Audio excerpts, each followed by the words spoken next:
इतने लंबे समय के बाद इतने महीनों की साइलेंस और पॉलिटिकल नॉइस के बीच फाइनली सोनम वांगचुक का केस एक दूसरी बार सुप्रीम कोर्ट में उठा। जी हाँ, आपने सही सुना। सारे लद्दाख मूवमेंट सपोर्टर्स की नजरें एक बार फिर सुप्रीम कोर्ट पर टिक गई थी कि शायद इस बार कोई क्लैरिटी मिलेगी, शायद डिटेंशन के पीछे जो अंधेरा सा अनसर्टेनिटी था वो फाइनली क्लियर होगा।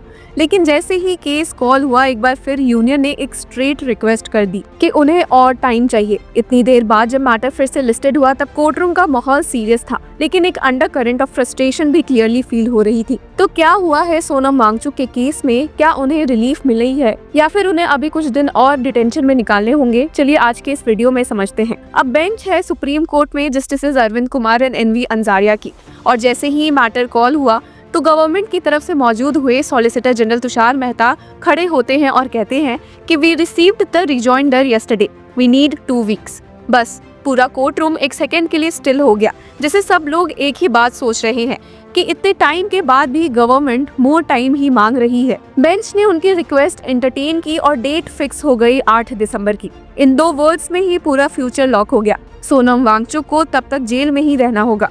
अब यहाँ से ही स्टोरी बहुत लेयर्ड हो जाती है, बिकॉज ऐसा नहीं है कि सुप्रीम कोर्ट का इन्वॉल्वमेंट सडन है। पहली बार तो अक्टूबर 6 को नोटिस इशू हुआ था सेंटर और यूनियन टेरिटरी लद्दाख को। फिर अक्टूबर 14 को हियरिंग शेड्यूल हुई, जहां गीतांजलि जेयांगमो, सोनम वांगचुक की वाइफ, ने कोर्ट से एक स्ट्रेट फॉरवर्ड रिक्वेस्ट की थी, tell me the grounds of detention.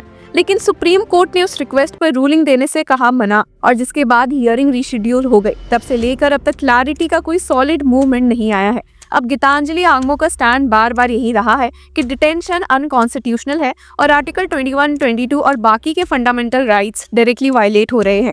उनका पिटीशन सुप्रीम कोर्ट में सिर्फ एक लीगल डॉक्यूमेंट नहीं बल्कि एक इमोशनल टेस्टिमनी जैसा लगता है, क्योंकि उन्होंने क्लियरली बोला कि डिटेंशन एक पॉलिटिकल स्ट्रैटेजी लगती है। She said he is being portrayed as anti national in a witch Hunt.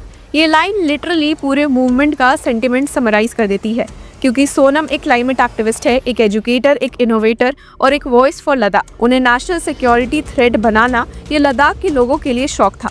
अब उनके स्टेटमेंट्स का दूसरा पार्ट और भी था। कहा गया कि a witch hunt has been going on against us.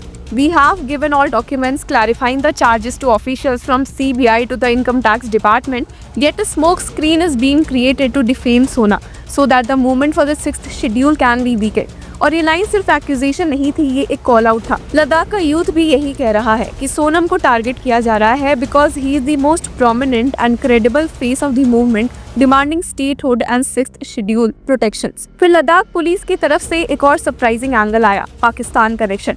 Police ने ये स्टेटमेंट दिया था कि एक पाकिस्तानी इंटेलिजेंस ऑपरेटिव पकड़ा गया जिसके पास वांगचुक के प्रोटेस्ट के वीडियोस थे।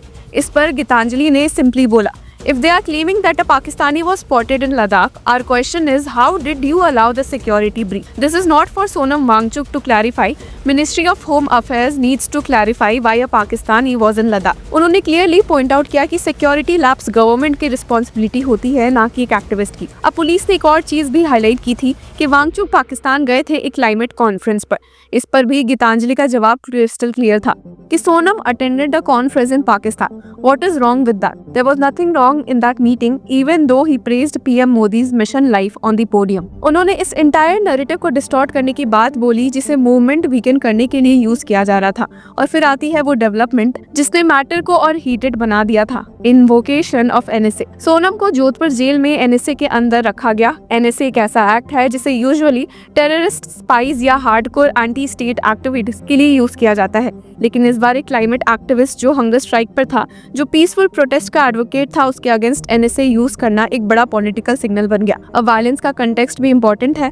लद्दाख ने पिछले डेकेड्स का वर्स्ट अनरेस्ट देखा। कर्फ्यू लगा, 4 फैटिलिटीज रिपोर्ट हुई, over 80 injuries, police personal included. Vehicles जला दिए गए, बीजेपी ऑफिस तक फायर में चला गया। chaos built up fast.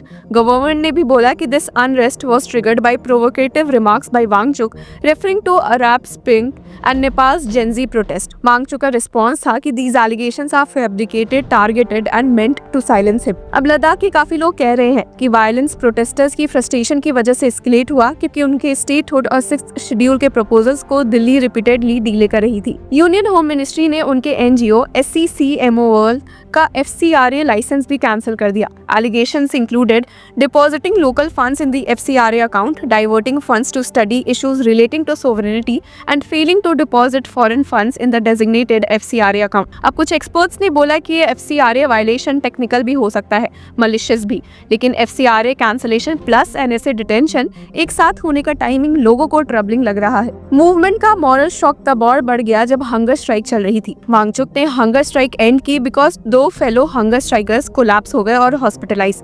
Government के सोर्सेज ने बोला कि they didn't want Wangchuk involved in the upcoming talks with Leh apex body on October 6 because he is an impediment, मतलब एक एक्टिविस्ट को नेगोशिएट करने से दूर रखना था। अब 6th शेड्यूल का बैकग्राउंड भी यही रिलेवेंट हो जाता है। 6th शेड्यूल का पर्पस है ट्राइबल एरियाज को ऑटोनॉमी देना, district councils, regional councils, legislative powers, justice administration all under local control. Assam, Meghalaya, Mizoram, Tripura में ये सिस्टम डिकेड से चल रहा है। लद्दाख का यूथ कहता है कि उनका कल्चर, लैंड, इकोलॉजी सब फ्रेजाइल है और उन्हें इसी प्रोटेक्शन की जरूरत है। सोनम इस डिमांड का फेस बन गए थे। अब इस पूरे कंटेक्स्ट के बीच जब सुप्रीम कोर्ट में मैटर दोबारा सुना जा रहा था तो लोग एक्सपेक्ट कर रहे थे कि गवर्नमेंट फाइनली कुछ कंक्रीट जस्टिफिकेशन देगी कि डिटेंशन क्यों किया, लेकिन फिर SG मेहता का सिंपल रिक्वेस्ट कि वी नीड 2 वीक्स एक बार फिर प्रोसेस को स्लो कर गया। फिलहाल सिचुएशन यही है, वांगचुक जोधपुर जेल में NSA के अंदर रहने वाले हैं। Ground of detention fully disclose तो हो चुके हैं पर उन्हें अनकॉन्स्टिट्यूशनल टर्म कर दिया गया है।